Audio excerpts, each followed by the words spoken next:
We are officially in mid-year list season, and what comes with that is me giving you guys my most played music of the year so far, along with, of course, all of the other lists such as best songs, best albums. They'll be coming soon. I'm seeing all the content creators dropping their lists as well, which has been fun to watch. I'll be getting there a little soon. Don't you worry, it will come. But what I like to do first and foremost is just tell you guys what I've been listening to throughout the year. Does that sound good? Maybe not, but if it does, stick around because it might be fun and you might enjoy it and you might get some new recommendations. You never know. You never know. So, yeah, stick around, lock in, get a snack or whatever, and yeah, stick with me and listen to me talk about my most played albums of the year, most played artists of the year, most played songs of the year. And in the comment section, let me know your most played artist, most played album, and most played song this year as well. I'd love to see you guys get involved there. Yeah, enjoy. Starting with artists, which I have scrobbled 1,290 artists this year, not a bad amount. And of course, unsurprisingly for some people, Kendrick Lamar is in fact my most played artist of the year. I mean, yeah, given the fact that GNX literally came out right at the end of 2024, it's just been an album that's been massively in my rotation. And I've been playing it so much now that 2025's hit. And honestly, as good as 2025 has been for music, I don't know if I've quite let go of that album yet. You know, the Super Bowl as well was huge. Like, Kendrick's just been at the forefront of my mind, and it's been hard to shake him off. And yeah, so replayable. We're going to talk about GNX when I talk about the albums. I will get to that. But yeah, GNX is insanely replayable, man. Like, insanely replayable.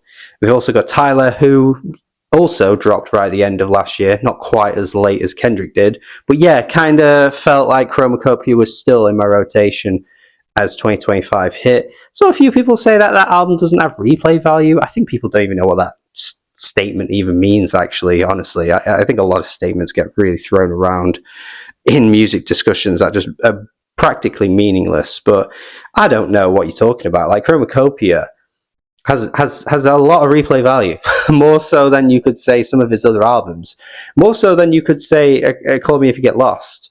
I think what people get mixed up with is replayability and replay value.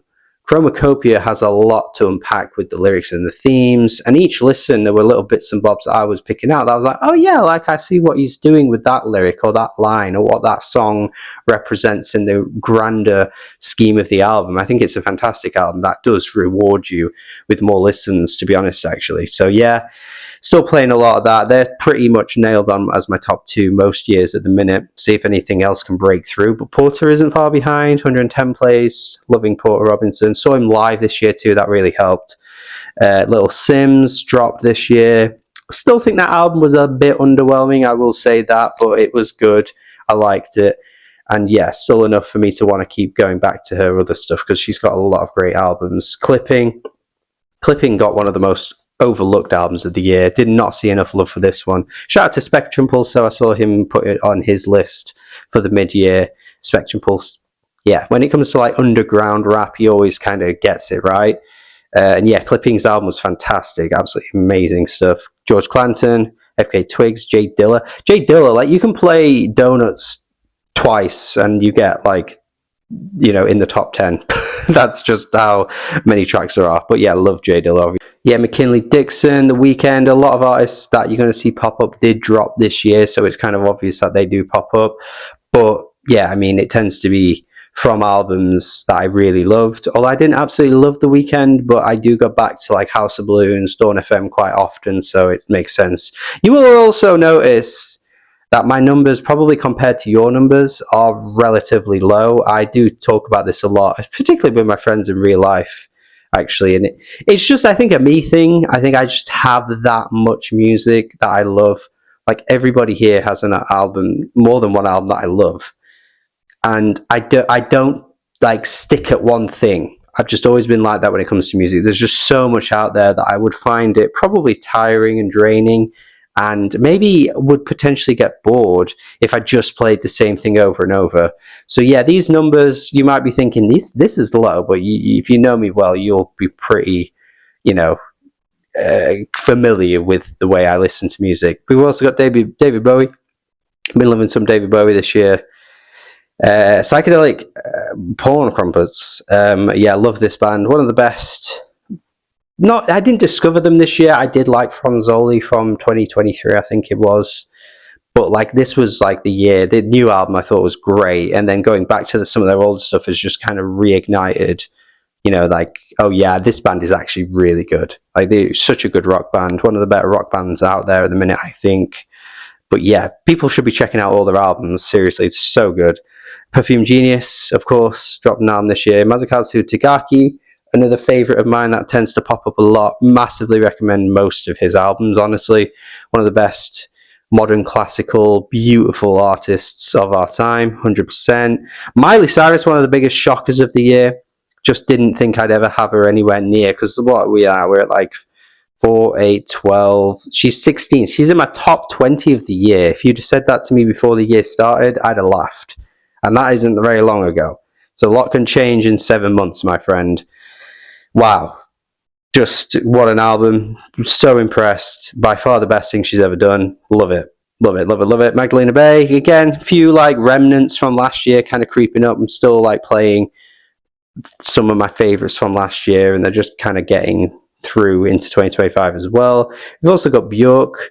I think it was in January or February I did a top 10 best Bjork songs list. Had to go through a discography to find all the brilliant gems that she's got, and that's why she's here, of course. Playboi Carti, probably one of the biggest disappointments of the entire, I don't even want to say year, but decade. Like the way he set this album up was just like insane. It couldn't fail because we waited so long, and it's okay to wait a while for albums, but when it's teased and it's like, no, it's coming soon, it's coming soon, it's coming soon, and you kind of get like edged. You're like, you got to give me something good. Like, you got to give me something good if you're going to do that, and he didn't, and it was really bad actually. So yeah, he's kind of just there because I played the album multiple times and wanted to like it and couldn't do it. So yeah, Stevie Wonder, another commonplace name. Tori Amos, been listening to some of her this year, discovering some of her albums and loving them. She's becoming an all-timer for me, actually. I kind of knew she was getting there, but the more albums I do and the more that I realize that are great in her discography, like she has a great ratio and her writing is fantastic. Yeah, she's brilliant. We've also got Bad Bunny as well. Yeah, really liked his album from this year. Yeah, Charlie obviously kind of pops up. Hannah Cohen got one of the most underrated albums of the year, as does Daniel Kleedeman here, who doesn't even have a picture, but that's kind of how niche he is. But yeah, that was a brilliant album, one of the most underrated albums of the year.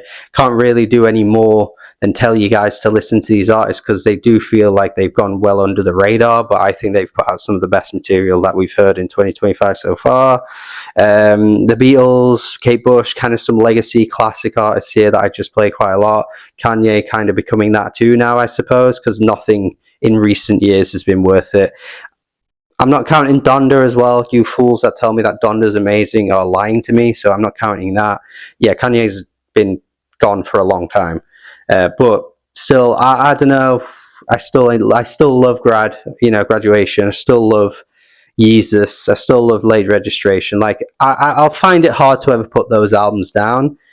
So he may just kind of pop up in most of these yearly lists, to be honest with you, just based on those albums. It's hard to stomach anything he does now, though, based on the things he says and does. So, and the actual music is just dog poo. So yeah, kind of a legacy act at this point, really. Anxious, another underrated band that have dropped a great album this year. The rock fans, a lot of rock fans seem to be in my comments, actually. Check that out. Check out Psychedelic P Crumpets as well. Like, check out these bands, man. They're great. They're dropping some of the best music of the year. Jason Isbell I liked his album. Didn't absolutely love it. So maybe he would have been a lot higher if I loved it. But yeah, it was still good. Still good to hear him dropping music that's worthwhile. Like, he's really consistent at this point. Just not an album I absolutely head over heels for. Not like Weather Vanes from the 400 unit and him a few years ago. Like, it's not on that level for me. What else we got? Sparks dropped this year, but I didn't like the album, but I do go back to some of their old stuff because Sparks are a brilliant band. Aphex Twin kind of became, and you'll see it on the albums in a minute, kind of became accustomed to Drux. I'd never heard the album before this year. That was one of those classic albums. And I have probably like a dozen or ish that I'm like, I want to get to that one day, because I've heard a lot of classics, but every now and then there's just that one that I hadn't done. And that was like a 2-hour album. I was like, I'll do it one day. And so glad I did, because honestly, the best thing I think he's ever put out. It's an insane album. What was he cooking up there? I don't even know. Deafheaven, Nujabes, Pulsey Perla dropping a great album this year. 256 Pi dropping a great album this year. Anderson .Paak, another one that kind of pops up a lot. Clips are already here and their album's not even out. I think they're going to rock it up. You'll see at the end of the year, because I think the album's going to be pretty damn special, man. I'm struggling to see a world where that album isn't at least great. Like, seriously. So I think when we do this at the end of the year, you will see them absolutely right at the top. Kaytranada, always thereabouts for me. Was intrigued about checking out some more Britney this year, so I did a few of her albums. Went back to Blackout, which actually was a much better album than I remembered it being. And yeah, she's kind of popping up right at the bottom here with Everything, and Lady Gaga. Still quite disappointed with that Lady Gaga album. It still didn't really land for me like it did. It did seem to be everybody else's like favorite album of the year, and I just didn't quite feel it. Let's have a look at albums though, because while there will be a lot of crossover, there are some things that you'll see here that will surprise you. I've done 1,439 albums this year. Somebody should say in the comments how many they've done. I want to know if these numbers are higher than the average or lower or somewhere in the middle, because it's always interesting to know, because I do a lot of music and a lot of new music too, so it is interesting to see what kind of numbers you guys come out with. But yeah, GNX, I kind of already alluded to it, is very easily number one right now. Just so replayable. I'm seeing a lot of people say about it, right? But they're so right. It is probably his most replayable album, I'd say.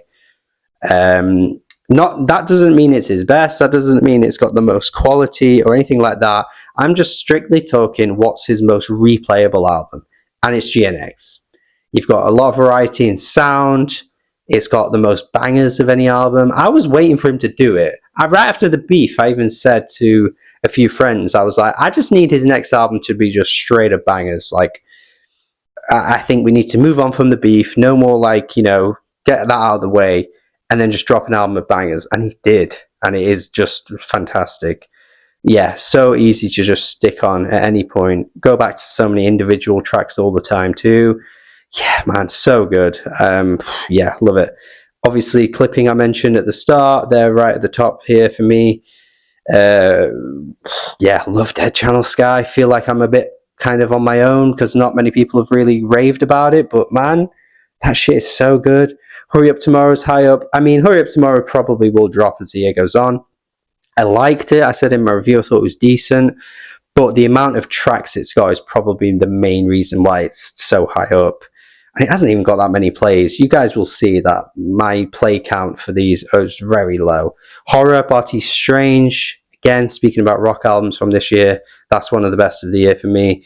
Love Barty Strange. Now, the Skrillex album being here is quite surprising, but again, with the amount of tracks it had, has pushed it really high up. I really didn't get into that album, and I am somebody that loves this kind of music. I like Skrillex's most recent stuff. I'm a big electronic music fan. Couldn't get into it, man. Couldn't get with it at all. Sounded a bit gimmicky at times to me. Some of the vocal samples and stuff were really lame. Yeah, people loved it though, but couldn't for the life of me do it. Donuts, Smile, the Bad Bunny album, which I still think is really good and very much his best work. I've already mentioned Miley Cyrus and how much she surprised me this year, but yeah, you're not going to see any of the Miley Cyrus album on a list like this, unless she drops something of this ilk again. Because if she keeps making more albums that are this good, you may see me do a bit of a U-turn on her completely, because yeah, so good. Music I already mentioned is pretty high up, but yeah, again, that's kind of on its way falling down. I think that was really high up at one point. It's already fallen to 10th now, so I think we're going to see that really fall by the end of the year, because it's not something I'm going back to at all. Not even individual tracks for me are worthwhile. It's just a complete dud. Let's keep going though. We've got Bambi, Anxious, Love That Thing, Another Life, Daniel Kleedeman. I mentioned him already. He does in fact have a picture this time. Love that album. But yeah, great stuff, of course. Showbiz, Mike and Lou Adrian Cassidy, both albums I thought were very good. Not really gone back to them, but they were, strong albums for the year. You got Ego by Tyler, not surprising really. I don't think Amine popped up on the top 50 artists, or maybe it did and I missed it, but yeah, I wanted to like that album more. I went back to it a lot. I go back to individual tracks quite a bit, so it may stick around in my top 50 for most of the year, but yeah, I think I was kind of wanting that album to be, more impactful than it was. Just the odd song I think is really good. Yeah, a few other artists I've already mentioned, scrolling through here, just their albums have just made it through. John Michelle and Anthony James. I want to talk about this one because that wasn't on the artist one, but this is a fantastic rap album from the year. Production is sublime. The production is outrageously good. Some of the most hard-hitting and in-your-face, at times maybe to a slight detriment, but amazing stuff throughout the most of it. I really like the rapping too. Some of the features are fantastic as well. Some of the singers that come on for the hooks are great. They need way more exposure for like other rappers out there to drop them on their choruses and stuff like that and hooks. So bloody good. May Simone's Animaru, lovely album. Probably next door on Drake, one of my least favorite albums of the entire year. I've already branded it as one of the worst albums of the year. I did it on my Twitter and got a lot of ambush from Drake stans, but I will stand by it until the end of the year unless anything else comes out that's even worse. But this is definitely up there for me in like the bottom 3 albums I've heard this year. And just for context, I've heard about 220 albums in the year so far. So it's not like I'm just listening to one album a month or something. Like, nah, this is absolutely one of the worst. Revenge Seekers, that's here. Want that to be something I liked more. I can't lie to you. Can't get with it, man. Found it annoying, found it irritating, found it egregious, found Jane's vocals really lame. It tried to have like this swagger to it that I just found really off-putting. Nah, not for me. Karol G, I actually quite like some Karol G, but this was not very good. I only gave it a few listens. Just some really generic kind of Latin reggaeton music. Thought I'd like it more, but just didn't. I've talked about Addison Rae on the channel before. Thought that album was nice, but I think that'll probably drop out the top 50 by the end of the year, as will the Carter 4. Not the Carter 4, the Carter 6, in fact. The Carter 6 was definitely going to drop down. Didn't really get with this one throughout the year. No, thank you. Forever How Long, bit of a disappointment for me this year, actually. You've obviously got To Pimp a Butterfly making its way here. I've already mentioned Drux, how much I love that. And yeah, Virgin is here, and so is Can't Rush Greatness. 2 albums, again, kind of right at the bottom here that are not going to stick around as the year goes on, because they're just not going to get plays from me. Because if you remember, in both times I've spoke about those albums this year, I didn't like either of them. For very different reasons. Central C and Lord are not the same at all, but I didn't like them at all. And finally, let's give you the rundown of my most played songs of the entire year. And you will see here I've done 7,307 songs. It sounds a lot. Again, need somebody to verify if that is a lot, because if you've got higher than that, that's good. But I kind of want to know where it falls, really. But yeah, here is my top tracks of the year. The entire top 4 is Kendrick. So yeah, you go. As I've said, not surprising for me at all. I've talked about how much GNX is super replayable, and it's kind of just had the year in chokehold, I think, really. Because it felt like for a long time we still hadn't really moved on from the Super Bowl, because even Luther was #1 for ages in America. It just didn't feel like the year had properly kicked off. I think we've moved past it now, though, I would say. But yeah, Kendrick had me in a chokehold easily. Hey Now, Luther, TV Off, Peekaboo. Yeah. Like a track list as well that you can play around people quite easily. So that's probably also why these are near the top. So I played them around a few people occasionally throughout the year. And it kind of works. It fits the vibe, you know.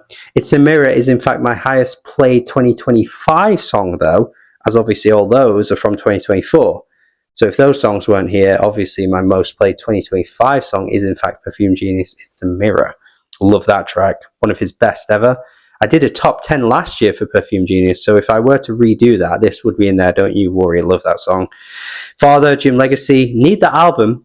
Need that album. I think if that album was here, I think that would be very high up on my list because I love what he's doing at the minute. Very creative UK rapper. Counting Sheep, Anxious, Barty Strange, Wants Needs. Again, 2 albums that I'm trying to get people to play because I think they're really great. I've Been Young, kind of a timeless generational track for me now. That's just going to always be there. Not Like Us. Yeah, still playing that. Still think it's great. As good as it was when it first came out. You've got another GNX track. So that's 5 in my top 10. That are just all from one album, which is not really like me usually. But I think we'll probably see that change as the year develops. We've got some big hitters on the way soon. So I think we could see these tracks kind of bounce around. Yeah, a couple of tracks from the Porter Robinson album, which I absolutely love. The singles, in fact, they were Like Him, Tyler Creator, Still Here. Yeah, my favorite track of last year. Still a beautiful song that I play so often. Yeah, a couple of tracks that I've gotten a bit under the radar. Earthstar, Folie à Jadou by 256 Pi. Of course, again, some normal kind of names to see pop up here. Janet Jackson, Someone's Called My Lover. She hasn't been on either of the albums or the artist list, but individual tracks from Janet I do go back to a lot. Dancing Away in Tears by Yola, becoming a real mainstay for me now. Falling Like Dominoes, Donald Byrd, one of the best songs ever for me.